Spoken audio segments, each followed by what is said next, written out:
हिमाचल प्रदेश में uniform civil code लगाया जाए।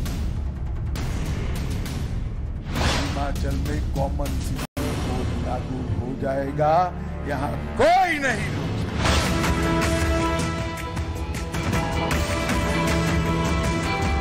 चुनावी हथकंडे हम सब समझते हैं।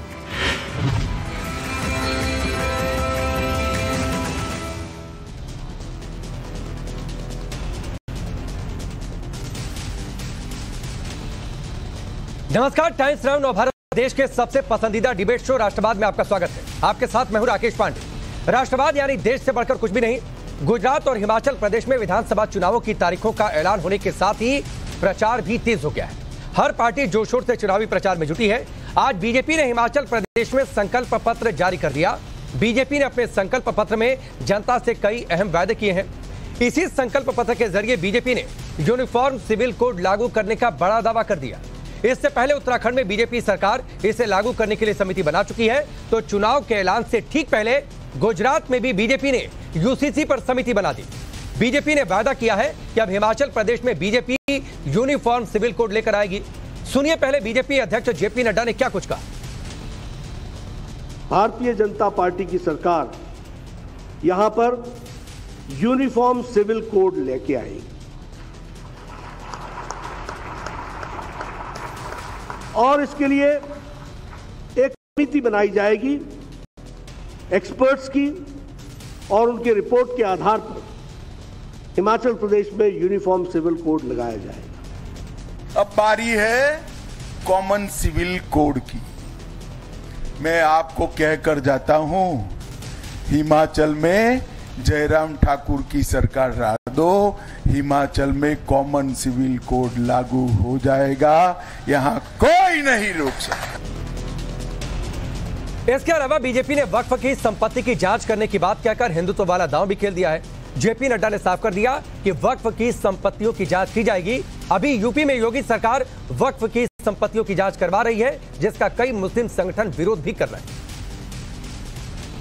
भारतीय जनता पार्टी एक सर्वे करेगी और वक्फ की जो प्रॉपर्टीज है उसको एज पर लॉ एक जुडिशियल कमीशन के तहत इन्वेस्टिगेट किया जाएगा और इलीगल यूसेज जो है, जो गैर कानूनी तरीके से उसका इस्तेमाल हो रहा है, उस पर रोक लगेगी ऐसी प्रॉपर्टीज पर। इसके लिए भी हम काम करेंगे। यूनिफॉर्म सिविल कोड पर बीजेपी ने बड़ा दांव खेल दिया तो विपक्ष ने बीजेपी पर हमला भी बोला। कांग्रेस ने बीजेपी के इस वायदे को चुनावी हथकंडा बताया तो समाजवादी पार्टी ने भी कहा कि बीजेपी संस्कृति से खिलवाड़ कर रही है। देखिए, चुनावी हथकंडे हम सब समझते हैं। चुनाव में जब वोटों की कमी होती है तो धर्म याद आता है। चुनाव में जब वोटों की कमी होती है तो ऐसे वायदे याद आते हैं जो 5 वर्ष से आप सत्तारूढ़ में हैं, आप सत्तारूढ़ पार्टी हैं, आप पद पे बैठे हैं, आपने कुछ भी नहीं किया, और आप उससे भी ज्यादा देश के सेंट्रल लेवल पे 8 वर्ष से हैं। आप हमेशा चुनाव के बाद कभी कभी बोलते रहते हैं। और तीसरा पहलू कि आप समझते हैं कि यूसीसी प्रादेशिक स्तर पे चल सकता है। ये कभी कानून के अनुसार किसी ने अपना माइंड अप्लाई किया कि आपके प्रदेश में यूसीसी है, साथ वाले प्रदेश में जाओगे तो यूसीसी नहीं होगा। जेपी नड्डा जी जिस तरह से यूनिफॉर्म सिविल कोड की बात हिमाचल में लाने की कर रहे हैं, पूरे भारत में जब भी इसका विरोध हुआ तो विरोध इसीलिए हुआ कि चाहे वो हिमाचल प्रदेश हो, ये जो हमारे पहाड़ी वो सभी ट्राइबल जो बेल्ट हैं, उनकी जो पूरी मल्टीफेसेड कल्चर है, जो उनकी रीति रिवाज है, सबसे पहले भारतीय जनता पार्टी की अगर सरकार बनती है, हिमाचल के लोगों का जो पूरा एक खूबसूरत संस्कृति है, डाइवर्सिटी है, उस पर इसका इंपैक्ट होगा। आज 6 राज्यों के 7 विधानसभा सीटों के उपचुनाव के नतीजे भी सामने आए, जिसमें बीजेपी 4 सीटों पर कब्जा करने में कामयाब रही, जबकि 1 सीट पर आरजेडी, 1 सीट पर उद्धव ठाकरे की शिवसेना ने कब्जा जमाया। बिहार की 2 सीटों में से बीजेपी को 1 और 1 सीट आरजेडी के खाते में गई, तो यूपी में फिर से बीजेपी ने कब्जा जमाया, अपना परचम लहराया। हरियाणा की आदमपुर सीट पर भी बीजेपी ने कब्जा जमाया, तो वहीं नवीन पटनायक के गढ़ में बीजेपी ने बीजेडी को हराकर उपचुनाव में जीत हासिल की है। तेलंगाना की मुनुगोडे सीट पर टीआरएस पर बीजेपी के साथ कड़ी टक्कर देखने को मिली। ऐसे में इन सबके बीच आज की डिबेट में सबसे बड़े सवाल है यूनिफॉर्म सिविल कोड पर दांव से क्या विधानसभा चुनाव जीतेंगे और क्या यह बीजेपी का दांव सफल होगा। यूसीसी पर बीजेपी का संकल्प, विपक्ष के पास अब विकल्प क्या बचता है, आज इस पर भी चर्चा होगी। उपचुनाव के नतीजे से किसे नफा किसे नुकसान और इससे आगे के समीकरण कैसे सदेंगे। साथ ही सवाल 2024 की पिक्चर क्या गुजरात हिमाचल से क्लियर होने वाली है। तो इन सब सवालों के इर्द गिर्द हमारी चर्चा आगे बढ़ेगी, लेकिन सबसे पहले आपका परिचय आज के मेहमानों से करवा देते हैं। हमारे साथ डॉक्टर चलमणि त्रिपाठी हैं, भारतीय जनता पार्टी के प्रवक्ता। संगीत कुमार रागी हैं, पॉलिटिकल एनालिस्ट के तौर पर हमारे साथ स्टूडियो में मौजूद हैं। रमनीश वैद्य जी हैं, पॉलिटिकल एनालिस्ट के तौर पर हमारे साथ नोएडा स्टूडियो में मौजूद हैं। माजिद हैदरी पॉलिटिकल एनालिस्ट के तौर पर जुड़े हैं। जुनैद हरीश जी हैं, इस्लामिक स्कॉलर हैं। साथ ही डॉक्टर अजीज खान हैं जो कि नेशनल स्पोक्स पर्सन है समाजवादी पार्टी के। सबसे पहले मैं चलमणि जी आपके पास आता हूं। विपक्ष लगातार आरोप लगा रहा है कि 8 साल से आप लोग केंद्र की सत्ता में हैं, अलग अलग राज्यों में जहां चुनाव है पिछले 5 सालों से तो वहां पर सत्ता में है ही, लेकिन चुनाव के वक्त आपको यूनिफॉर्म सिविल कोड याद आया। यह सिर्फ चुनाव जीतने का हथकंडा है, आप लोग करने वाले कुछ नहीं है। नहीं, अगर उनको लगता है कि ये जो हम बात रख रहे हैं, जो घोषणा पत्र में हम जो वायदे कर रहे हैं, वो वायदे अगर कमजोर हैं तो जनता की अदालत में जाने दीजिए। उत्तर प्रदेश में जब लव जिहाद को लेकर कानून बना था तब कौन सा चुनाव था? तब तो कोई चुनाव नहीं था। हम जो वादा करते हैं उन वादों को 100% पूरा करते हैं। और आज एक बहुत बड़ा मुद्दा है यूनिफॉर्म सिविल कोड, एक बहुत बड़ा मुद्दा है। आप देखिए उत्तराखंड में भी उसको लेकर मांग उठती रही, उत्तराखंड में उसको लेकर काम शुरू किया गया, उसको लेकर हिमाचल में भी मांग उठ रही है। जहां जहां पर इसको लेकर जरूरत महसूस की जाएगी, क्योंकि हम रूलिंग पार्टी भी है और जिम्मेदार पार्टी भी है। हम देश में किसी भी तरह के असमानता के खिलाफ, देश में किसी भी तरह के भेदभाव के खिलाफ है और देश में किसी भी तरह के प्रिविलेज की राजनीति के भी खिलाफ है। और इसलिए हमने ये अपना दिया है, अपना घोषणा पत्र में अपने वायदे किए हैं। जनता को तय करने दीजिए। ये विपक्षी दल तो कुछ भी बोलते रहेंगे, पर जनता नहीं तो सर, विपक्षी दल ये कह रहे हैं ना कि चुनाव के वक्त आपको समिति बनाने की याद क्यों आई? आप जब पावर में आए थे उसी समय समिति बना देते तो ठोस तरीके से नतीजा साफ आ जाता। अब आप वक्फ संपत्ति की भी जांच करवाने की बात अलग अलग चुनावों में जो यूपी में फॉर्मूला था, तो एजेंडा बिल्कुल क्लियर है। टारगेट कहां पर करना है? मुस्लिम वोट बैंक को, ताकि आपका हिंदू वोट बैंक सधे। यह विपक्ष का आरोप है। नहीं देखिए राकेश जी, मुझे लगता है बहुत दुर्भाग्यपूर्ण है। जब लव जिहाद का कानून आया तब भी कुछ लोगों ने इसको हिंदू मुसलमान के नजरिए से देखने का प्रयास किया। पूरे कानून में अगर एक भी शब्द कहीं हिंदू या मुसलमान लिखा हो, आप मुझे बता दीजिए। यूनिफॉर्म सिविल कोड को आप हिंदू मुसलमान से क्यों जोड़ते हैं? अगर आप इस देश से प्यार करते हैं, इस समाज से प्यार करते हैं, इस देश के कानून को सर्वोपरि मानते हैं, आप बाबा साहब के संविधान को सर्वोपरि मानते हैं, आप ये मानते हैं कि बाबा साहब के संविधान से बड़ी कोई पुस्तक नहीं हो सकती। मैं हिंदू हूं, मैं कहता हूं कि हमारे लिए संविधान से बढ़ के कोई पुस्तक नहीं हो सकती। यहाँ पे और भी बैठे हुए पैनलिस्ट, मुझे लगता है कि माजिद साहब बैठे हैं, जरा इनसे पूछिए कि इनके लिए शरीयत ऊपर है या बाबा साहब का संविधान ऊपर है। तो आप इसको इस नजरिए से क्यों देखने का प्रयास करते हैं कि हिंदू या मुसलमान? अगर यूनिफॉर्म सिविल कोड की बात की जा रही है, उसमें कहाँ हिंदू लिखा है, कहाँ मुसलमान लिखा है, कहाँ सिख या ईसाई लिखा है? यूनिफॉर्म सिविल कोड तो सबके लिए बराबर होगा, हिंदू के लिए भी बराबर होगा, मुसलमान के लिए भी बराबर होगा, सिख और ईसाई के लिए भी बराबर होगा। लेकिन जिनका नजरिया खुद सांप्रदायिक है, जो हर चीज को सांप्रदायिक नजरिए से देखते हैं, उनको जरूर तकलीफ होगी, उनको जरूर परेशानी होगी। और यूनिफॉर्म सिविल कोड वक्त की जरूरत है, वक्त की मांग है। जब उसकी जरूरत महसूस की गई, आज हिमाचल में उसकी आवश्यकता महसूस की जा रही है, तो हमारी पार्टी उसको जनता की अदालत के बीच में लेकर गई है कि अगर आप चाहते हैं कि हाँ ये हो, तो आप हमें जनमत दीजिए, जनादेश दीजिए, आशीर्वाद दीजिए, और चुनाव के बाद आप देखिए क्या नतीजे होंगे। ठीक है, चलिए, मैं इसीलिए आपके पास आया था ताकि एक बार बीजेपी का एजेंडा क्या है, यूनिफॉर्म सिविल कोड को लेकर उनकी सोच क्या है, वो क्लियर हो जाए तो डिबेट करने में बड़ी आसानी होगी। डॉक्टर अजीज खान, फिर आपत्ति क्यों है? धर्म विशेष के लिए तो है नहीं, तब तो ठीक है, और वैसे भी जनता के दरबार में मैनिफेस्टो का हिस्सा है सर। देखिए राकेश जी, सबसे बड़ी बात है कि अभी मैं सलभ जी को सुन रहा था। देखिए बहुत ये बड़ी देश की विडंबना है कि आज किसके हाथ में सत्ता है। देखिए इन्होंने कहा यूसीसी में लाऊंगा हिमाचल प्रदेश में, अभी थोड़े दिन पहले इन्होंने गुजरात का जिक्र किया, उत्तराखंड की बात किया, कहीं ना कहीं जब उत्तर प्रदेश में चुनाव था उस वक्त भी यूसीसी की बात इन्होंने की थी बड़े लेवल पे। ये वाकई में अगर मानते हैं कि सारे कानून कायदे एक जैसे होने चाहिए, तो ये केंद्र में चूंकि इनकी सरकार है, तो ऐसी परिस्थिति में ये केंद्र से क्यों नहीं एक बाकायदे कमेटी गठित करके तमाम प्रदेशों में तमाम बड़ी समस्याएं हैं, आप ले लें, गोवा में ले लें, अभी समस्याओं की बात कर लें। गोवा में क्या है कि एक मर्द दूसरी शादी कर सकता है। दूसरी बात, आप हिमाचल प्रदेश में ले लें, स्पेशल प्रोविजन है, तमिलनाडु में ले लें, वहां पे क्या है कि वहां पे जमीन नहीं खरीद सकता बाहरी आदमी, तमाम तरीके की समस्याएं हैं। अगर वाकई में इन समस्याओं के प्रति अजीज भाई, आपने दो बातें कही, आपने दो बातें कही कि हिमाचल में लागू करना चाहते हैं, हिमाचल में मैनिफेस्टो का हिस्सा है, उन्होंने जनता के सामने एजेंडा रख दिया है, यूनिफॉर्म सिविल कोड लेकर आएंगे, अगर आपको मुद्दा पसंद है तो हमें वोट दीजिए, नहीं तो हमें सत्ता से बाहर कर दीजिए, बहुत क्लियर है, जनता फैसला करेगी। फिर आपने उसमें शादी की बात छेड़ दी, आप चाहते हैं शादी करने की अनलिमिटेड छूट होनी चाहिए। नहीं, मैं क्या चाहता हूं वो समझिए, इनकी नियत पर खोट है। ये कैसे आपको पता चल गया सर कि नियत में खोट है? नहीं, ये जरा समझाइए मुझे, कैसे पता चला अजीज भाई की नियत में खोट है? सर, अरे सर सुनिए, नहीं ठीक है, हिमाचल प्रदेश में इनका एक लंबे वक्त से इनकी सरकार थी, यूसीसी क्यों नहीं लाए? अरे तो मैनिफेस्टो का हिस्सा है ना सर, जनता को पसंद आएगा बीजेपी को वोट देगी, जनता को मुद्दा नहीं पसंद आएगा बाहर कर देगी सत्ता से, बहुत क्लियर बात है। देखिए ये तानाशाही नहीं है राकेश जी।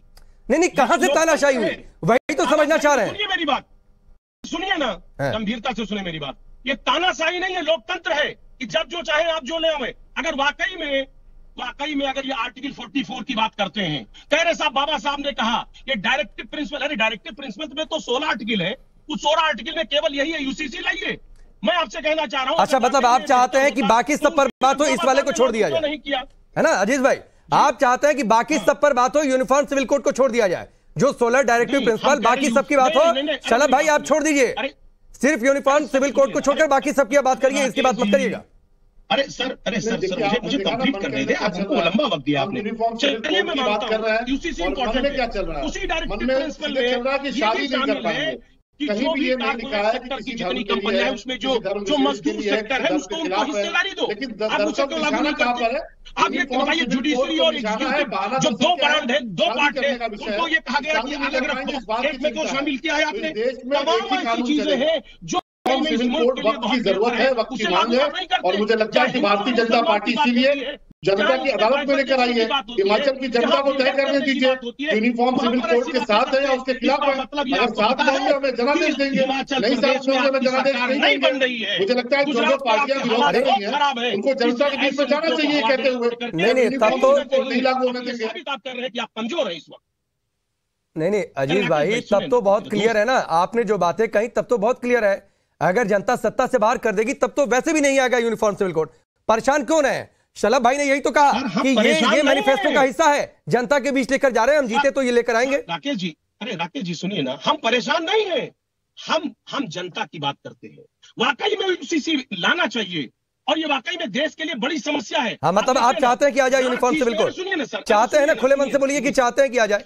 अरे सर मैं अरे सुनिए ना, नॉर्थ इंडिया में देख लो, नॉर्थ इंडिया में पांच गोत्र मिलाए जाते हैं, शादियां नहीं हो सकती, लेकिन साउथ में देखिए। अरे आप शादी पर क्यों आके अटक जाते हैं अजीज भाई, मुझे नहीं समझ में आ रहा। नहीं आप शादी पर आकर क्यों अटक जा रहे हैं? 5 मैरिज कर रहे हैं। नहीं आप शादी पर आकर क्यों अटक जा रहे हैं? संगीत रागी जी, ये अजीज भाई की सुई जो है वो शादी पर आके क्यों अटक रही है? हम कुरीतियों की बात कर रहे हैं। अब सुन लीजिए अजीज भाई, ठीक है, संगीत रागी जी, ये इनकी सुई जो है शादी पर आके क्यों अटक रही है? देखिए ये बहुत लीजिए, अब आपका कहने का इंटेंशन होगा मैं शादी की बात कर रहा हूँ। अरे आप तो पहले लाइन में आपने शादी की बात कर दी अजीज भाई। गोवा में इतनी शादियां हो सकती हैं, क्या मतलब है? मतलब हम शादी की बात करने बैठे हैं क्या? ठीक है संगीत जी, मेरी बात सुनिए। देखिए आर्टिकल 371 में जो प्रोविजन दिया गया है, मेरी बात सुनिए, चाहे वो नागालैंड हो चाहे मिजोरम हो, जो एक प्रोटेक्शन दिया गया है, कल्चरल प्रोटेक्शन दिया गया है, वो सभी आदिवासियों को। अरे अब सुनिए ना, अभी पहले आप शादी की बात करने लगे, फिर आपने कहा 16 डायरेक्टिव प्रिंसिपल हैं और किसी की बातचीत नहीं हो रही है, मतलब यूनिफॉर्म सिविल कोड को छोड़कर बाकी सबकी बातचीत हो जाए। प्लीज संगीत रागी जी को सुन लीजिए। संगीत रागी जी, क्यों इनकी शादी सुई पर आकर अटक रही है? देखिए सुई जो है शादी पर आकर, देखिए वो मैं कह रहा हूं कि वो लोग कई बार कहते हैं कि शादियों के प्रथाएं हैं, जो संस्कार है उसमें हस्तक्षेप होगा। बिल्कुल नहीं, ये यूनिफॉर्म सिविल कोड का पूरा डिस्टॉर्शन है।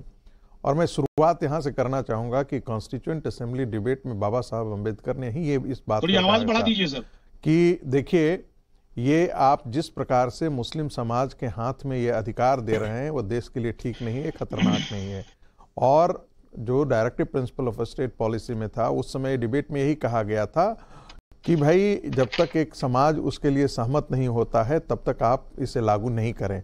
और उसी की प्रतिक्रिया थी। बाबा साहब ने कहा कि आप एक समाज के हाथ में इतना बड़ा अधिकार, ये जो शस्त्र है वो मत दीजिए। और उनकी बात आज पूरी तरीके से सच साबित हो रही है। 70 साल में ये देश मुस्लिम समाज को समझा नहीं पाया है कि इस देश में यूनिफॉर्म सिविल कोड की आवश्यकता है। कम से कम 9 बार हाई कोर्ट्स और सुप्रीम कोर्ट के कुल मिलाकर के ऑब्जर्वेशंस आ चुके हैं कि देश की राष्ट्रीय एकता के लिए अब और सुरक्षा के लिए, ये मैं बार बार वर्ड यूज कर रहा हूं, देश की एकता और सुरक्षा के लिए यूनिफॉर्म सिविल कोड आवश्यक है। लेकिन एक समाज, क्रिश्चियंस को कोई प्रॉब्लम नहीं है, बुद्धिस्ट समाज को कोई प्रॉब्लम नहीं है, जैन समाज को कोई प्रॉब्लम नहीं है, अल्पसंख्यक के अंदर एक जो मुस्लिम समाज है वो हर बार इस डिबेट का हिस्सा बन जा रहा है। आप देखिए, जैसे ही यूनिफॉर्म सिविल कोड की बात आई वो तो सारे संप्रदायों पर लागू है, सारे पंथों पर लागू था। लेकिन टेलीविजन के डिबेट में कौन आता है? 3 यहाँ पर मुस्लिम प्रतिनिधि हैं और 3 हिंदू प्रतिनिधि हैं। तो ये हिंदू वर्सेस मुस्लिम के तौर पर पूरा प्रोजेक्शन हो गया है। और ऐसा हुआ भी है तो इस कारण से हुआ है कि जो प्रतिक्रिया आती है इसके खिलाफ वो मुस्लिम समाज से आती है। इनको लगता है कि जो 4 शादियों की जो रिवाज चल गई है उसमें उनको दिक्कतें होंगी। जिस प्रकार से वो तलाक की व्यवस्था थी, तलाक की व्यवस्था, मैं तो मानता हूं कि यूनिफॉर्म सिविल कोड का एक हिस्सा जो है ट्रिपल तलाक पर, उस प्रकार का इन वन गो जो ट्रिपल तलाक पर बैन कर दिया गया है, तो एक हिस्सा खत्म कर दिया गया है। एक अंतिम बात करके अपनी बात को विराम दूंगा। देखिए, यूनिफॉर्म सिविल कोड, राम मंदिर और इन्फिल्ट्रेशन के खिलाफ काम, 370 का एजेंडा, ये भारतीय जनता पार्टी के विचारधारा का एक अनिवार्य हिस्सा रहा है और राष्ट्रीय उनका संकल्प रहा है। उन्होंने राम मंदिर बनवा दिया, 370 को खारिज करके उसे हटा दिया, इन्फिल्ट्रेशन के खिलाफ जो है उन्होंने अभियान चलाया है, सीए लाया है। अब एक ही ऐसा राष्ट्रीय स्तर पर मुद्दा था जो उनकी वैचारिक सोच का हिस्सा था, वह जो है वो यूनिफॉर्म सिविल कोड। और मुझे लगता है कि 2 तरीके से इसको लागू किया है। एक तो है कि आप पूरे राष्ट्रीय स्तर पर एक कानून लेकर के आए, लेकिन कई बार होता है ना कि ग्राउंड वर्क से आप ले जाते हैं। कई बार चीजों को जो है ना, एक स्टेट में, 2 स्टेट में, 3 स्टेट में, 4 स्टेट में, वक्त आएगा तो पूरे। ठीक है, इस पर आगे विस्तार से मैं आपसे बातचीत भी करूंगा। लेकिन माजिद हैदरी, एक बात बताइए, अधिकार चाहिए, समान अधिकार चाहिए, फिर हम खास संप्रदाय से हैं तो थोड़ा सा ज्यादा अधिकार भी मिल जाए, लेकिन कानून एक समान नहीं चाहिए सर, ऐसा क्यों होता है? जी बिल्कुल, ये बहुत ही अच्छा विषय और ये सबों को समझना होगा। मेरे भाजपा के जो भाई हैं उन्हें भी समझना होगा कि जब बाबा राव अंबेडकर ने जब इस देश का संविधान बनाया तो सेक्युलर संविधान बनाया, लेकिन यूनिफॉर्म सिविल कोड नहीं लाया। क्यों नहीं लाया? क्योंकि भारत को हम यूनिवर्सिटी इन डाइवर्सिटी कहते हैं, अर्थात भारत एक फूलों का गुलदस्ता है। इतना बड़ा गुलदस्ता है कि 1000 के करीब केवल भाषाएं, जिसमें से 22 भाषाएं सरकारी और 15 भाषाएं हमारे माननीय गांधी जी की तस्वीर के साथ करेंसी के नोट पे होती है। हमारे देश में खान पान भी इतना डिफरेंट है कि जब सुबह कहीं पराठा खाया जाता है तो वहीं कहीं उपमा खाया जाता है, कहीं ढोकला खाया जाता है। नहीं तो क्या यूनिफॉर्म सिविल कोड आएगा तो आपका पराठा खाना बंद हो जाएगा, उस गुलदस्ते में से एक फूल गिर जाएगा? यही तो बात है। क्या बात कर रहे हैं? कोई भाषा बोलनी बंद हो जाएगी? ये क्या बातचीत आप कर रहे हैं Majid Haidari? Uniform civil code आएगा तो क्या आप पराठा नहीं खा पाएंगे, या मैं पराठा नहीं खा पाऊंगा, या संगीत रागी जी पराठा नहीं खा पाएंगे, या यहाँ पर जुनैद भाई बैठे वो पराठा नहीं खा पाएंगे? कहां पराठे पर चले गए आप? भाजपा चाहती है कि पराठे का, ढोकले का, उपमा का, इडली डोसे की चटनी बनानी है क्योंकि यूनिफॉर्मिटी ला। अरे भाई, भारतवर्ष में नहीं आ सकती। नहीं, मुसलमानों क्यों नहीं आ सकता, समझाइए ना सर। जी देखिए, जब आप बात करेंगे सीरियसली, भारत में यूनिफॉर्म सिविल कोड इसलिए नहीं आ सकता क्योंकि सबसे पहले मुसलमानों को उस पर एतराज। क्यों एतराज है? मुसलमान धर्म के खिलाफ जाता है। इनका कहने का मतलब है कि मुसलमान इसके विरोध में है, इसलिए ऐसा कानून आप नहीं ला सकते। बिल्कुल, मुसलमान विरोध में होगा। ये वीटो पावर, धर्म के खिलाफ आप मेरे ये वीटो पावर, ये वीटो पावर। अरे भाई, यही करना था तो पाकिस्तान तो मिल गया था मुसलमानों के लिए। मैं तो बड़ी बार यही कहता हूं कि मुसलमान के नाम पर इस देश में जब भी अधिकार उठता है तो मैं एक ही बात कहता हूं, इस देश के मुसलमानों ने अपने लिए एक जमीन की, उसे पाकिस्तान कहते हैं। 23% मुसलमानों के लिए 35% जमीन मिला, उसे पाकिस्तान कहते हैं। अरे भाई, इस बचे हुए हिंदुस्तान को तो नरक मत बनाओ जो 70 साल में बना करके छोड़ दिया है। दुर्भाग्य की बात है कि कांग्रेस पार्टी ने इसको एक इस्लामिक कंट्री की तरफ, अरे वक्त का कानून क्या है, वक्फ का कानून क्या है, वक्फ की प्रॉपर्टी क्या है साहब, वक्फ की प्रॉपर्टी क्या है? वहां पर जो है हिंदुओं की प्रॉपर्टी को एनिमी प्रॉपर्टी करके कन्फिस्केट कर लिया गया, और भारत के अंदर जो है उन मुसलमानों की प्रॉपर्टी को जो है वो वक्फ की प्रॉपर्टी घोषित किया गया। मुसलमान राष्ट्र है, भारत सेक्युलर राष्ट्र है, फर्क समझिए ना। भाई यहाँ हमको समझ में आ जाता है कि आपके हाथ में गया तो आप इसे सरिया लागू कर देंगे। पूरी दुनिया में जहां मुस्लिम पॉपुलेशन है वहां सरिया ही लागू कर दिया जाता है। यही तो खतरे हैं इस देश को कि क्योंकि ये सेकुलरिज्म तभी तक है जब हिंदू बहुल है, वही तभी तक है। जैसे कश्मीर के अंदर मुस्लिम लोगों ने कश्मीर के उन वादियों से हिंदुओं को भगा दिया जहां वो डोमिनेंट है, और ये कह करके भगाया कि अरे तुम अपनी बहनों और माताओं को यहीं छोड़ जाओ और अपने यहां से चले जाओ। एक भी मुसलमान आकर के सड़क पर लड़ाई लड़ा, कहा कि नहीं ये हिंदू भाई हैं, हम इनकी सुरक्षा के लिए अपनी जान दे देंगे, ऐसा किसी ने मुसलमानों ने कहा। पिछले 15 वर्षों में क्या कर लिया उन हिंदू भाइयों के लिए? मुझे जब आप अरे भाई कहेंगे भाजपा ने किया क्या हिंदू भाइयों के लिए? हाँ, बहुत अच्छी बात आपने कही। भाजपा ने ये किया कि 370 हटाया, अब वहां पर पूंजी निवेश हो रहा है। जो हुर्रियत जो है वो बंदूक के तहत भारत सरकार को ब्लैकमेल करती थी, उसके दफ्तर पर अब ताले लग गए हैं। ठीक है संगीत जी, लग गए हैं। लाल चौक पर तिरंगा लहराने वाला नहीं मिलता था। संगीत जी 60 लाख लोग तिरंगा लेकर के सड़कों पर उतरे। संगीत जी 370 पर आया है। फिर कभी बातचीत होती रहेगी, लेकिन माजिद हैदरी आपने मुस्लिम की बातचीत कही, आप वीटो पावर यूज करना चाहते हैं, मुस्लिम चाहता है कि ना हो। मुझे एक आप उदाहरण दीजिए कि यूनिफॉर्म सिविल कोड आ जाएगा, आप अपने धर्म की कौन सी रीति का पालन नहीं कर पाएंगे? कौन सी ऐसी प्रथा है जो आप पालन नहीं कर पाएंगे? मुझे जरा समझाइए सर, क्या फर्क पड़ेगा एक मुस्लिम को यूनिफॉर्म सिविल कोड आने से?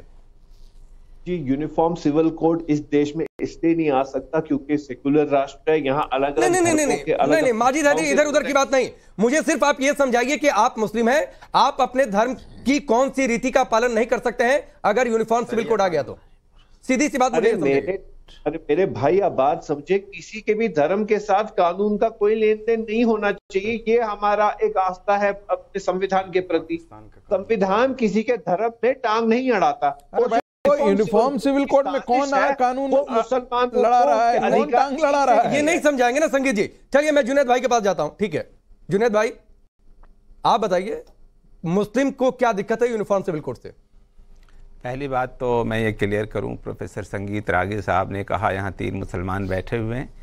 मैं बिल्कुल इस वक्त मुस्लिम सोसाइटी को रिप्रेजेंट नहीं कर रहा हूँ। अगर मैं रिप्रेजेंट कर रहा हूँ तो अपने संविधान को, इसके अलावा किसी को भी नहीं। ये चीज़ क्लियर रहे।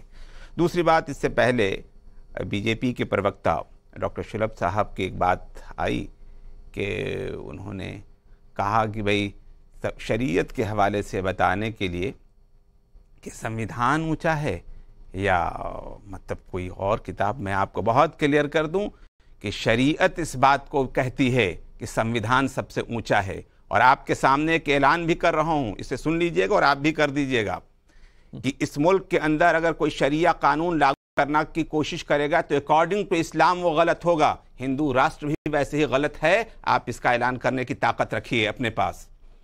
सबसे बड़ी बात यह है कि संविधान है और संविधान के नहीं ठीक है ना तो यहाँ हिंदू राष्ट्र पर बात हो रही है ना तो मुस्लिम राष्ट्र पर बात हो रही है। जुनैद भाई सीधे सवाल पर आइए सर। नहीं जो बातें आई थी उस पर तो बात करनी होगी। ठीक है सीधे सवाल। जहां तक यूसीसी का संबंध है, एक ऐसा परिंदा जिसे देखा ही नहीं, जिसका ड्राफ्ट नहीं सामने, उसके बारे में क्या कहा जा सकता है? अगर संविधान के अकॉर्डिंग वो है तो सही है, और अगर संविधान फिर क्यों नहीं है फिर क्यों विरोध? अभी से विरोध कहां कर रहा हूं? मैंने क्या कहा? अगर वो संविधान के अकॉर्डिंग है तो सही है। नहीं तो माजिद हैदरी क्यों एक मुसलमान के तौर पर वीटो करना चाहते हैं? आप भी एक मुस्लिम में जरा समझाइए हमको। मैं आपको बता तो रहा हूं कि अगर वो संविधान के अकॉर्डिंग, संविधान, मैंने क्या कहा, मैं पूछ रहा हूं, लद्दाख के अंदर जैसे महाभारत में द्रौपदी के बहुत सारे शौहर थे, वैसे ही वहां पर भी शादी का रवाज। मैं कहता हूं कि क्या कहाँ द्रौपदी पर चले गए, वो एक अलग मसला है। नहीं, क्या जुनैद भाई, कहाँ द्रौपदी पर चले गए? भारत को रिप्रेजेंट कर रहे हैं, भारतीय को रिप्रेजेंट कर रहे हैं, और कहाँ से कहाँ द्रौपदी पे चले गए आप? अरे भाई, तो द्रौपदी हमारे कल्चर का हिस्सा है, इसे क्यों नहीं मान रहे? आप अपना तर्क दीजिए, मुस्लिम स्कॉलर, आप अपना तर्क दीजिए ना यहाँ पे। किस तरह के आप सवालात उठा रहे हैं, द्रौपदी के ऊपर चल रहे हैं, इसके पहले बाद आप माँ सीता के ऊपर चले जाएंगे? नहीं, मैं किसी के मैं इसका विरोध करता हूँ, मैं इसका विरोध करता हूँ। राकेश जी, ये देखिए, ये बात है, या तो हम यहाँ पे, ठीक है रमनीश जी, एक बार उनकी बात पूरी हो जाए फिर मैं आता हूँ। ये कह रहा हूँ, जो शंकाएं हैं कि जो हमारे कल्चरल वैल्यूज हैं, क्या शंका है सर, कौन सी कल्चरल वैल्यू खत्म हो रही है? मैंने मिसाल दी ना, जिस पर ये इन्होंने एतराज उठाया। क्या मिसाल दी? वो मिसाल इससे कहाँ मिल खाता है? नहीं खाता ना, तो अगर ऐसी कोई प्रॉब्लम नहीं हो, क्या वो कल्चर है क्या? मैं यहाँ पे अपने धर्म को रिप्रेजेंट नहीं कर रहा हूँ। आप नहीं जुनैद भाई, मैं अपने धर्म को नहीं जुनैद भाई, ये बताइए मुस्लिमों के कल्चर में क्या अंतर आ जाएगा यूसीसी से? नहीं, अरे सनातनियों के बारे में बोलने का अधिकार नहीं है, अब ये सुन लीजिए। बिल्कुल नहीं है, क्योंकि आप उसके बारे में जानते नहीं है। आपसे ज्यादा शायद जानते हैं, तर्क नहीं दे सकते, आपसे शायद ज्यादा जानते। क्या जानते हैं आप सनातनियों के बारे में? आप बताइए, आपकी पैदाइश कब है मुस्लिम धर्म की, और हमारी कब है? आप बताइए यहाँ पे, आप बताइए पैदाइश कब है आपकी? भाई जुम्मा तो 2000 साल हुए हैं मुश्किल से आपके। अच्छा, फिर उसके बाद राकेश जी, सबसे पहले हम ना तो हिंदू हैं, ना तो मुसलमान हैं, ना तो सिख हैं, ना ईसाई हैं। सबसे पहले हम भारतीय हैं, और यूसीसी भी यही कानून कहता है, सबसे पहले हम भारतीय हैं। और इसकी वकालत आज से नहीं बीजेपी ने किया है, 1951-52 में ही सबसे पहले प्राथमिकता में रही है यूसीसी। और यूसीसी में आप बार बार हिंदू और मुसलमान को जो टारगेट करने का प्रयास करते हैं, यहां पे हिंदू मुसलमान की बात नहीं है। सबसे ज्यादा यदि यूसीसी में सफर कर रहा है वो है हिंदू समाज ही और हिंदू महिलाएं, क्योंकि इस्लाम जो दो सबसे देश का सबसे बड़ा मजहब, इस्लाम और क्रिश्चियनिटी, उसमें तलाक का प्रावधान है। आप बताइए कि कौन से ग्रंथ में हमारे इसमें तलाक का प्रावधान होता है? नहीं है, क्योंकि हम बात करते हैं रमनीश भाई, मैं जुनैद भाई, जरा मुझे बहुत छोटा जवाब, फिर मैं दूसरे मेहमान के पास जाता हूँ। आपके लिए मैरिज कॉन्ट्रैक्ट हो सकता है, लेकिन हमारे लिए ठीक है, फिर बात शादी पर जाके अटक जा रही है। जुनैद भाई आप ये समझाइए ना, ठीक है रमनीश भाई एक मिनट, जुनैद भाई आप ये समझाइए कल्चर में क्या अंतर आ जाएगा? तलाक बोल करके चले जाते हैं और तलाक हो जाता है, और इसीलिए ट्रिपल तलाक जो लाया गया वो हमारे लिए, खास करके मुस्लिम महिलाओं के लिए वरदान साबित हो रहा है। इस बात को समझने की जरूरत है। और आज बार बार अजीज खान जो ये वकालत कर रहे हैं यहाँ पे, इनको क्यों दर्द हो रहा है, क्यों चुभन हो रहा है? वो पूछ लेंगे। जुनैद भाई जल्दी से, एक मिनट रमनीश भाई, हो गया, अरे हो गया ठीक है। रमनीश भाई एक मिनट, जुनैद भाई जल्दी से मुझे समझाइए कल्चर में क्या अंतर आ जाएगा एक मुस्लिम के? मैंने मिसाल दी थी आपको, तो मुस्लिमों की मिसाल दीजिए ना सर। मुसलमानों के क्या मिसाल देना है? इसलिए कि देखिए मैं आपको कौन से आपके कल्चर में अंतर आ जाएगा? क्या अंतर आ जाएगा एक मुस्लिम के जीवन में यूनिफॉर्म सिविल कोड आ जाएगा? मेरे कल्चर में कुछ अंतर नहीं आएगा। मैं एक चीज आपको क्लियर बात खत्म, फिर आप पूरी बात सुन लें मेरी, कि यहां पर लिविंग रिलेशन की परमिशन है, इस्लाम उसकी इजाजत नहीं देता। कोई मुसलमान नहीं रहेगा लिविंग रिलेशन में, अपनी पर्सनल लाइफ से रहना चाहेगा तो रहेगा। वो भी बता दें, यदि ज्यादा सब्जी में नमक यदि ज्यादा डल गया तो आप तलाक बोल देंगे। किसने लेकिन हमारे हिंदू समाज में यदि 7 जन्मों का बंधन होता है, विवाह, कितने लोग हम पवित्र बंधन मानते हैं, और 1 जन्म तक नहीं 7 जन्मों का बंधन माना जाता है। क्या आप मानते हैं आप महिलाओं को मस्जिद क्यों नहीं भेजा जाता है? आप हिस्सेदारी की बात करते हैं, यदि हिस्सेदारी की बात करते हैं तो आप महिलाओं को हिस्सेदारी क्यों नहीं मिलती है? मुस्लिम महिलाओं को पैरों की जूती क्यों समझा जाता है? हमें दर्द है मुस्लिम महिलाओं के लिए, आप रिप्रेजेंट करते हैं उन महिलाओं के लिए, उन महिलाओं के लिए दर्द है। पहली बात तो ठीक है, जवाब सुन लीजिए, फिर मैं माजिद हैदरी का रुख करता हूं। ठीक है रमनीश भाई जवाब सुन लीजिए। पहली बात तो बेचारे को जानकारी कि मैं क्या जानकारी है? पूरी बात सुन लो यार भैया। ऐसा है कि आप कौन सी मस्जिद में, आप चलो मेरे साथ, मैं उस मस्जिद में नमाज पढ़ता हूं जिसमें महिलाएं साथ नमाज पढ़ती हैं। जाती हैं। मैं उसमें नमाज पढ़ाता हूं जिसमें औरतें जो नमाज पढ़ती हैं। कितने मंदिर में? अच्छा, कितने मस्जिद में जाते हैं? अच्छा, दूसरी बात, मक्का मदीना में जाती हैं, साथ तवाफ करती हैं। सब जानकारी होनी चाहिए। चलिए ठीक है, नमाज पर बात नहीं हो रही है। आप मेरे सवाल का जवाब अभी भी नहीं दे पा रहे। सवाल करो ना, ये आप चिल्ला रहे हैं, आप मुझसे सवाल करो ना। नहीं तो सवाल पर नहीं आ रहे ना, मैं माजिद हैदरी करता हूँ, ठीक है जुनैद भाई मैं आता हूँ। हिस्सेदारी की मैं बात कर रहा हूँ, रुक जाइए कि नेचर के अकॉर्डिंग आप हिंदुस्तान का सर्वे करवा लीजिए कि हिंदुओं ज्यादा तलाक दी है कि मुसलमानों से ज्यादा तलाक, सर्वे करवा लीजिए। अगर इतना अजीज भाई 1 मिनट रुक जाइए, हो गया जुनैद भाई हो गया बहुत आप लोगों ने लड़ लिया आपस में। स्टूडियो में थोड़ा सा शांत रहिए। नहीं सर, स्टूडियो में थोड़ा सा शांत रहिए, कुछ भी ठीक है, हो गया स्टूडियो में सर, थोड़ा सा उसकी गरिमा रखिए। अजीज भाई एक बात बताइए, क्या फर्क आ जाएगा सर एक मुस्लिम के जीवन में? क्योंकि यहां पर सब कह रहे हैं, माजिद हैदरी ने पहले कह दिया हम मुस्लिम है भाई साहब, हम वीटो करेंगे। आप भी एक मुस्लिम है, क्या मुस्लिम के जीवन में कोई परिवर्तन आ जाएगा यूनिफॉर्म सिविल कोड आ गया तो? बिल्कुल आएगा, क्योंकि एक बहुत बड़ी, देखिए राकेश जी, ये पहले भी मैंने कहा, अभी भी कहा कि यूसीसी से कोई प्रॉब्लम नहीं है, किसी मुसलमान को प्रॉब्लम नहीं है, समाजवादी पार्टी को प्रॉब्लम नहीं है, बीजेपी की नीयत से प्रॉब्लम है। कंप्लीट करने दीजिए। अरे तो बीजेपी का विरोध करिए ना, उसकी नीयत से प्रॉब्लम है तो सर यूनिफॉर्म सिविल कोड का विरोध मत करिए फिर। भाई आप बात ही कुछ करना चाह रहे हैं, अब भाई आप इन्हीं को मौका दीजिए, फिर छोड़िए हमें बुलाया क्यों है आपने, आप बात रखने दीजिए ना। समस्या क्या है हम जानना चाहते हैं, मुसलमानों को क्या दिक्कत होगी यूसीसी से? कोई दिक्कत नहीं है। हम कह रहे हैं अभी इन्होंने 8 साल में किया क्या है, इन्होंने किस पे काम किया? इन्होंने हिजाब पे काम किया, इन्होंने तलाक पे काम किया। क्या वाकई में मुस्लिम महिलाओं से बहुत मोहब्बत है? तो क्यों नहीं आरक्षण दे देते? उनकी शिक्षा का इंतजाम क्यों नहीं करते? उनकी नौकरियों का इंतजाम क्यों नहीं करते? नहीं, इनको मोहब्बत नहीं है, बल्कि इनको अपनी राजनीति साधनी है। एक बात। दूसरी बात जो बड़ी अहम मैं आपसे करना चाहता हूं, ये वाकई में अगर यूसीसी लाना चाहते हैं बिल्कुल लाए। मैं जानना चाहता हूं, गाय हमारी माता है, हम सम्मान करते हैं। आप बताइए उत्तर प्रदेश में मना है बद्ध नहीं हो, और दूसरी बात गोवा में बद्ध होता है, क्यों नहीं पूरे देश में बद्ध होता है? पूरे देश में क्यों बद्ध होता है? हम चाहते हैं उस पर प्रतिबंध लगे, रोक लगे। साहब यूसीसी में क्यों नहीं शामिल करना चाहते? आपकी बात सब ठीक, नहीं आपकी बात सब ठीक, लेकिन आप एक बात पहले क्लियर कर दीजिए, आप विरोध नहीं कर रहे हैं यूनिफॉर्म सिविल कोड का? अरे सर सुनिए ना, समाजवादी पार्टी सपोर्ट करेगी, पार्टी का स्टैंड क्लियर कर दीजिए ना। एक मिनट रुक जाइए, पार्टी का स्टैंड क्लियर कर दीजिए। समाजवादी पार्टी सपोर्ट कर रही है, समाजवादी पार्टी सपोर्ट कर रही है यूनिफॉर्म सिविल कोड का। सर मैं ये कह रहा हूं, ये ड्राफ्ट लाए केंद्र सरकार। नहीं तो अभी से विरोध क्यों सर? अभी से नियत पर सवाल क्यों? आने दीजिए ना ड्राफ्ट। नहीं संगीत रागी, विरोध का क्या मतलब है? देखिए पहले ये ड्राफ्ट लाए, इनकी मंशा क्या है, ये कहना क्या चाह रहे, ये बताइए। आर्थिक और सामाजिक तौर पे तमाम लोग पिछड़े हैं, क्या उन सबको? सुनिए ना सर, अभी यूनिफॉर्म सिविल कोड पर चर्चा हो रही है, उस पर बातचीत कर लीजिए। आपने कहा हम विरोध नहीं करते हैं, आप सपोर्ट करेंगे, मैंने पूछा जवाब नहीं दे रहे हैं। आप सुनिए संगीत रागी को। सबसे पहले मैं कहना चाहता हूं, मेरा निवेदन है। संगीत रागी जी रुके, थोड़ा सा रुकिए, मुझे कंप्लीट करने दीजिए। मैं कह रहा हूं सेंट्रल गवर्नमेंट एक ड्राफ्ट लाए, उसमें सारे मुद्दों को रखे, तमाम साउथ में क्या दिक्कतें हैं। अरे तो आप ड्राफ्ट का इंतजार भी तो करिए सर। अजीज भाई आप ड्राफ्ट का इंतजार कर रहे हैं, आपने पहले ही विरोध का झंडा बुलंद कर लिया। माजिद हैदरी पहले कह रहे हैं हम मुस्लिम है इसलिए वीटो करेंगे, विरोध करेंगे। सुनिए, अरे सर सुनिए ना, माजिद हैदरी नहीं मान रहे आपकी बात, माजिद हैदरी नहीं मान रहे आपकी बात। संगीत रागी जी अब सुनिए, अजीज भाई सुनिए थोड़ा संगीत, आपने कुछ बातें कही उस पर जवाब भी ले लीजिए, फिर आप ही के पास हो। देखिए नहीं कंप्लीट, एक बहुत इंपॉर्टेंट बात कह रहा हूं, इंपॉर्टेंट बात। 5 सेकंड पूरा करिए। आर्टिकल 44 है, सुनिए, आर्टिकल 44 है कि प्रयास किया जाएगा यूसीसी के लिए।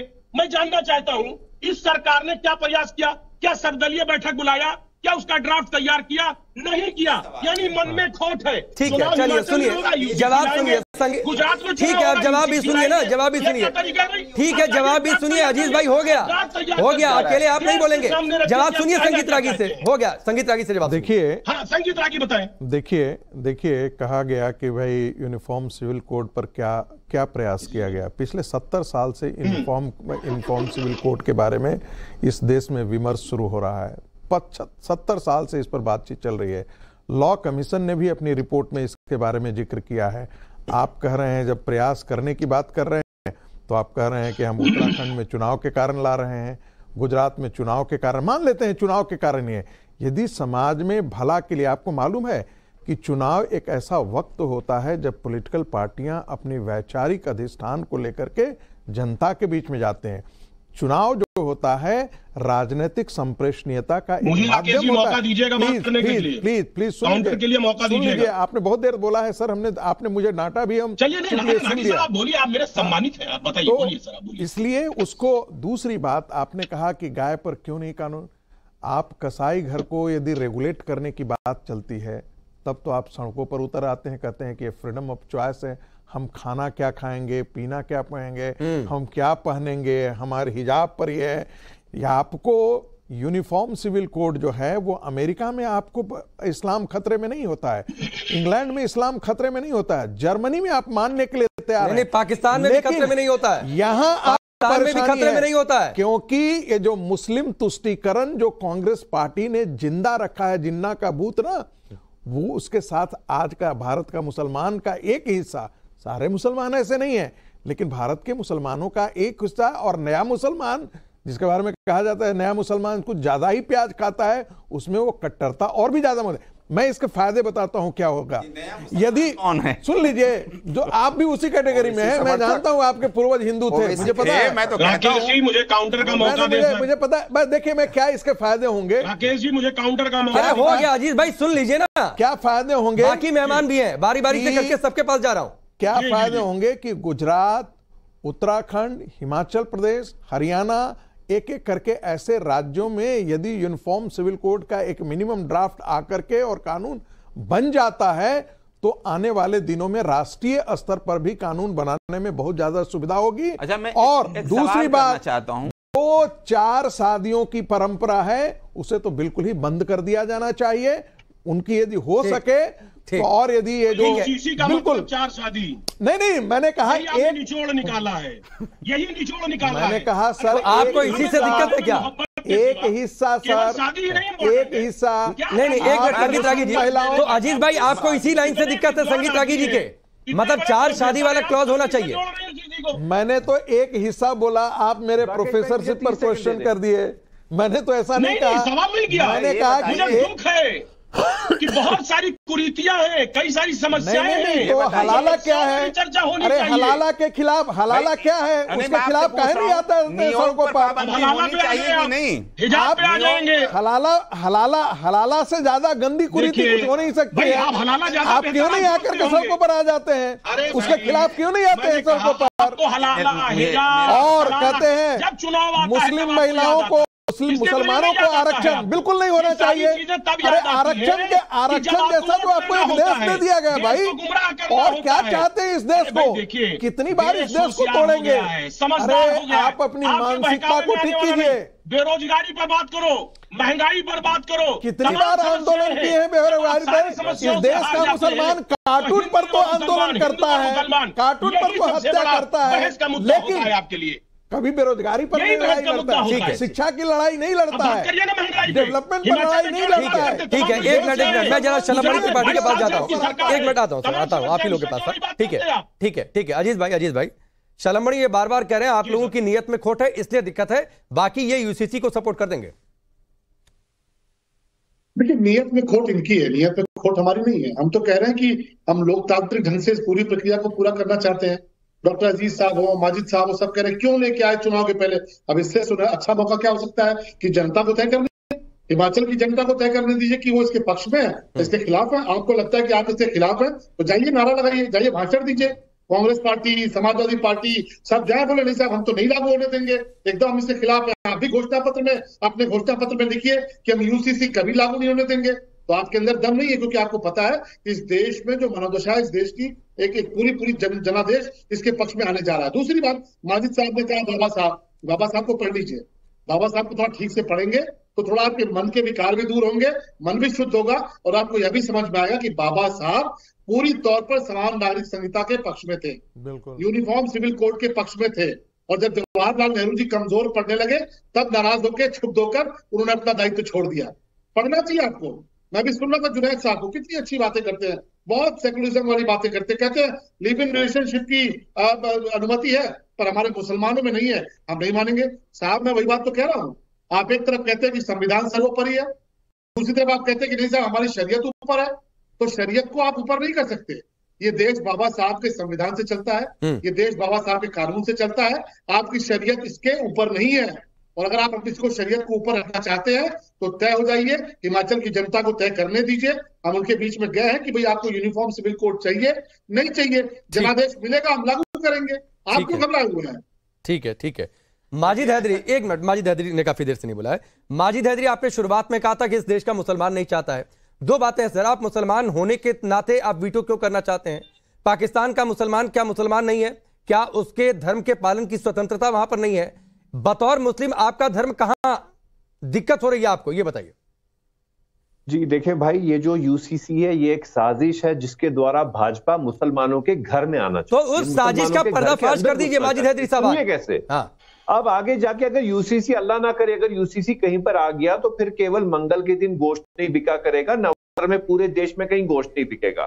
अभी जो शादी की बात हो रही है, इनको गोश्त खाने को नहीं मिलेगा, इनको अलग अलग व्यंजन खाने को नहीं मिलेगा, इनको 4 शादियां करने को नहीं मिलेगा। यही सबसे बड़ी दिक्कत है, सबसे बड़ी माजिद हैदरी आपकी यही दिक्कत है, क्योंकि कश्मीर में आपको आजादी जो आपकी छिन गई है, कश्मीर में आजादी जो आपकी छिन गई है, सबसे बड़ी दिक्कत ये है माजिद हैदरी। नहीं और क्या, नहीं और माजिद हैदरी, क्या यूनिफॉर्म सिविल कोड में ये लिखा रहेगा कि मंगलवार को आप गोश्त नहीं खा सकते हैं? गोश्त नहीं खा सकते हैं।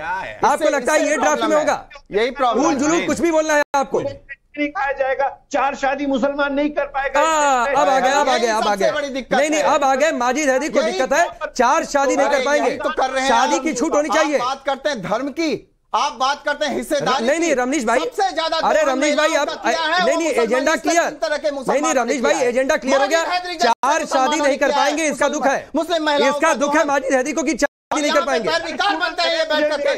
इजाजत देता है, क्यों ना करें 4 शादियां? इनको निजाम मुस्तफा चाहिए, इनको निजाम मुस्तफा चाहिए, 4 शादियां करें। आप कौन होते हैं? इनको पाकिस्तान का कानून चाहिए, हमें हमारा देश, हमारा देश इजाजत देता है, हमारे धर्म की इजाजत है। होते कौन है? आपने देश को माना ही नहीं है, सबसे पहली बात। आपने कब देश को माना है, सबसे पहले बताइए। एक भारत श्रेष्ठ भारत की यदि बात करता है यूसीसी, आप इसका विरोध करने आ जाते हैं, सीए लाया जाता है, आप इसका विरोध करते हैं। हम देश के साथ खड़े हैं, आप इसका विरोध करते हैं। धारा 370 की बात होती है, आप इसका विरोध करते हैं। आर्टिकल 35 की बात होती है तो आप इसका विरोध करते हैं। आर्टिकल 44 जब लाना चाहती है भारत की सरकार पूरे देश के लिए, एक देश एक कानून क्यों नहीं, सबसे पहले ये बताइए, क्योंकि आपको गोश्त खाने को नहीं मिलेगा, आपको 4 शादी करने को नहीं मिलेगा, यही सबसे बड़ी दिक्कत है। आप सच्चे मुसलमान सबसे पहले हो ही नहीं सकते, जो इस तरह की बात करने वाले मुसलमान नहीं, वो देशद्रोही हो सकते, आप देशद्रोही हैं, आप सिर्फ पाकिस्तान परस्त हैं, आप जैसे लोग पाकिस्तान परस्त हैं, इस बात को सिखाना पड़ेगा। सर्टिफिकेट देने वाले ना मुझे आप जैसे भी सर्टिफिकेट चाहिए, मैं जानता हूं आप लोग प्रमाण पत्र आपके लिए, ये प्रमाण पत्र है। रमनीश भाई चलिए ना, यहाँ पाकिस्तान को कहाँ लेकर आगे बीच में आप, लेकिन माजिद हैदरी नहीं छोड़िए ना, अरे छोड़िए पाकिस्तान को उसके हाल पर छोड़िए, माजिद हैदरी। लेकिन मुझे समझ में नहीं आ रहा कि मैं आप पर हंसूं, मैं गुस्सा करूं या मुझे शर्म आ जाए। आप ये कह रहे हैं 4 शादियों की छूट होनी चाहिए, समझ में आ रहा है आप क्या कह रहे हैं? नेशनल टेलीविजन पर 4 शादियों की छूट को खतरा हो जाएगा, इसलिए आप चाहते हैं कि यूनिफॉर्म सिविल कोड ना है। आप चाहते हैं कि हर एक मुसलमान को इस देश में 4 बीवियां रखने का हक मिले, ये हक उनका बरकरार रहे। ये स्थिति है, ये इस स्थिति में आप महिलाओं को रखना चाहते हैं अपने धर्म में, बताती है ये आपकी मानसिकता बताती है। समझ में आ रहा है आपको माजिद हैदरी? के शिकार हो गए, ठीक है, दो नहीं रमनीश भाई रुक जाइए, 2 और मुस्लिम पैनलिस्ट हैं और वो इन्हीं के हिस्से के हैं। नहीं रुक जाइए ना माजिद हैदरी सुनिए, माजिद हैदरी सुनिए जो आपने बात कही है। जुनैद भाई आप एक मुस्लिम हैं, आप चाहते हैं कि 4 शादी की गारंटी आपको मिलती रहे? सिर्फ हाँ या ना में जवाब दीजिए, रुक जाइए ना। मैं यहाँ पर हाँ या नहीं में जवाब देने के लिए नहीं आया हूँ, किसी इशू पर डिस्कशन करने के लिए। नहीं इन्होंने कहा कि यूनिफॉर्म सिविल कोड आएगा तो खतरा हो जाएगा 4 शादी को, आप चाहते हैं कि 4 शादी पर खतरा हो? मैं बताइए ना सर। यूसीसी के हवाले से हमारी बात हो रही है, मैं उस पर बहुत क्लियर हूँ कि जब तक नहीं माजिद हैदरी कह रहे हैं कि अगर यूनिफॉर्म सिविल कोड आ गया तो 4 शादी ये नहीं कर पाएंगे, क्या आप चाहते हैं 4 शादी करना? मैं ये पूछ रहा हूँ, मैं आपसे जानना चाह रहा हूँ कि बात अभी हलाला की भी हुई थी। मैं कहता हूं कि मैं हलाला का विरोधी हूं, मैं कहता हूं कि मैं नियोग का भी विरोधी हूं। जाहिर सी बात है ऐसी कुरीतियां तो माजिद हैदरी की बात बताइए ना चाहिए। आप माजिद हैदरी की बात का विरोध कर रहे हैं या उनके साथ है? ऐसा है, मैं अब अगर आप इसको समझना चाहते हैं तो मैं आपको समझा दे रहा हूं। इस्लाम के अंदर किसी भी औरत की जो इज्जत होती है उससे खिलवाड़ नहीं किया जा सकता है। अगर एक बीवी की मौजूदगी में अगर किसी और से रिलेशन होता है तो वो भी शादी ही की सूरत में संभव है, इसके अलावा संभव नहीं है। आप इज्जत करते हैं, आप मां मानते हैं महिलाओं को? मैं सिर्फ मां ही नहीं मानता हूं, मैं आपको कुछ और बताना चाहते हैं। भैया मानते हैं आप? जुनैद भाई, 4 शादी करने की नहीं, पहले बताइए ना सर, 4 शादी करने की इजाजत होनी चाहिए, आपको लगता है सर? ऐसा है बिल्कुल ऐसा। माजिद हैदरी, आपसे नहीं पूछ रहा हूं मैं, आपने तो बोल ही दिया। ऐसा कुरान ये कहता है कि तुम्हारे लिए एक बेहतर है, लेकिन अगर हालात और सोसाइटी इस ओर जा रहे हैं तो दूसरी और तीसरी करने में ठीक है ना, शादी कर सकते हैं, कानून ये कहेगा कि गलत की बात नहीं है, लेकिन कुरान खुद कहता है। मैं अजीज भाई के बात, ठीक है हो गया, रुक जाइए रमनीश भाई। अजीज भाई आप बताइए, आप माजिद हैदरी की इस बात से सहमत हैं?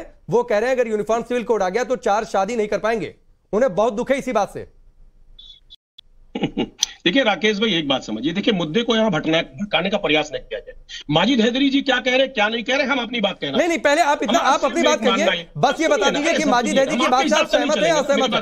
नहीं आप अपनी बात कहिए। नहीं अजीज भाई एक मिनट, एक बात आई तो उस पर मेरी बात नहीं सुनिए ना, एक बात आई तो उस पर मुझे आप इनसे मैं उसी बात को रखना चाहता हूँ। मेरा मानना सिर्फ ये है, मेरी बात सुन ले आप, समाजवादी पार्टी का मानना है कि अगर आप यूसीसी लाना चाहते हैं या आपकी नियत ठीक है, नहीं आपकी बात, आप 8 साल से सरकार नहीं बात आपकी ठीक है अजीज भाई, आपकी बात ठीक है, 8 साल से शांत नहीं रहना चाहिए था, आपको ड्राफ्ट लेकर आना चाहिए था, आपको उस पर बातचीत करनी चाहिए थी, आपको उस पर सहमति बनानी चाहिए थी, लेकिन सुनिए ना अजीज भाई, आप एक मुस्लिम हैं, मुस्लिम होने के नाते क्या आप माजिद हैदरी की इस बात का समर्थन करते हैं? नहीं मुझे सिर्फ इस बात का जवाब दीजिए, क्या मुस्लिम होने के नाते आप माजिद हैदरी की बात का समर्थन करते हैं? अरे सर मैं उसी मुद्दे पे बात कर रहा हूँ। अरे सर सुनिए ना, देखिए एक बात आप समझिए, हम चाहते हैं इस मुल्क में एक ऐसा निजाम हो जो सभी लोगों को सम्मान दे और सबको उसका हक दे। अरे नहीं अजीज भाई, मैं सिर्फ एक मतलब ठीक है, आप नहीं जवाब देंगे, मतलब आपको भी चाहिए 4 शादी वाली छूट। अजीज भाई आपको भी चाहिए ना 4 शादी वाली छूट, मैं मान लूं आपको चाहिए ना 4 शादी वाली छूट, आपको भी इस बात से दिक्कत है। आपने तो शुरुआत में ही कह दिया था, शादी वाली बात आपने छेड़ दी थी, शायद इसीलिए आप इनकी बात का विरोध नहीं कर पा रहे संगीत रागी। देखिए मैं आपसे पूछ रहा हूं, क्या शादी की बात नहीं कर रहा हूं, आता हूं सर, एक बात आ गई है, बारी बारी से बोल रही है, संविधान की बात चल रही है। नहीं शादी वाला दुख आपका तो शुरुआत में ही खुलकर सामने आ गया था, शादी वाला आपका दुख शुरुआत में खुलकर सामने आ गया था संगीत रागी जी। देखिए इसी संविधान के तहत सीएए कानून जो है वो पार्लियामेंट लाती है। पार्लियामेंट ये कहती है कि जो मुस्लिम बहुल देश हैं, जो भारत के आस पड़ोस में है, वहाँ हिंदुओं, क्रिश्चियनों, अन्य संप्रदायों पर जो है वो अत्याचार होता है, वो पीड़ित होते हैं। वो जब आते हैं तो उनको हम शरण देंगे, हम उनको नागरिकता देंगे। कानून के अनुसार ही बनाया गया, लेकिन सारे सड़क पर आकर के उनको एकाएक लगा। बांग्लादेश से आए हुए मुसलमान, रोहिंग्या मुसलमान जो हिंदुओं का वहाँ बर्मा में कत्लेआम करते थे, उनके पक्ष में आप काहे आकर के खड़े हो जाते हैं? भाई आप कहते हैं कि इस देश के सबके विकास के लिए, सारे लोगों के लिए, अरे कानून तो सारे, ये कहिए ना, ये कहिए, एक मिनट सर आप बात कर लीजिएगा। आपको दिक्कत क्या है कि पिछले 70 साल से कांग्रेस जो है वो कांग्रेस के चम्मच से आपको किनाता खा रही थी। अब जो 8 साल से सरकार है वो आपको मोर देन इक्वल का राइट्स देने के लिए तैयार नहीं है। सबको अब आपको समान रूप से नागरिक समझने के लिए वो कह रही है कि देखिए आप जो पालने में झुला करके और अपीजमेंट करके कांग्रेस पार्टी लाई थी ना, अब नहीं चलेगा वो। आपको दर्द यहां हो रहा है, आपके साथ कोई अत्याचार नहीं हो रहा है, आप तो दूसरों का अत्याचार कर रहे हैं भाई। सर तन से जुदा तो आप कर रहे हैं, हिंदू समाज नहीं कर रहा है। हिंदू बहुसंख्यक समाज सर तन से जुदा का नारा नहीं ले रहा है, आपके समाज का एक हिस्सा कर रहा है, और आप सड़कों पर नहीं उतर करके ऐसी चीजों का विरोध नहीं करते हैं। इसलिए धैर्य रखिए। गैस इतना महंगा क्यों है देशवासियों, पूछो सरकार से। अरे भैया तो यूसीसी का इसके गैस के लेने देने से क्या है इससे लेने देने के?